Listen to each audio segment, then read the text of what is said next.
Member for Saskatoon West. Thank you, Madam Speaker. And I want to thank my honourable colleague for his speech. And I could hear in his words how concerned he is about the issue and the sincerity which you brought those forward. And I really appreciate that. I have a couple of questions where I would like the member to consider.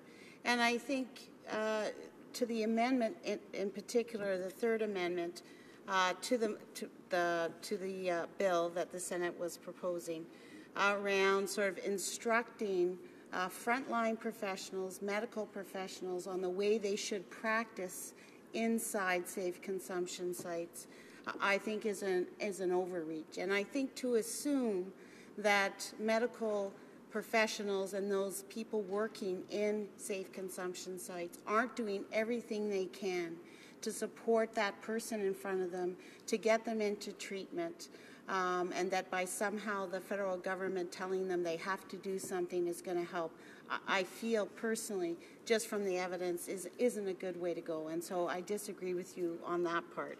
But I also want you to acknowledge, and I'll get to my third question. Remind the member to address the questions to the chair and not to the individual member. And if she could get to her question, time is of the essence. Thank you. Thank you, Madam Chair. And through you, Madam Chair, I would like to ask my honourable member that the honourable member spoke about the need for additional addiction services and treatment services. That's a big issue here.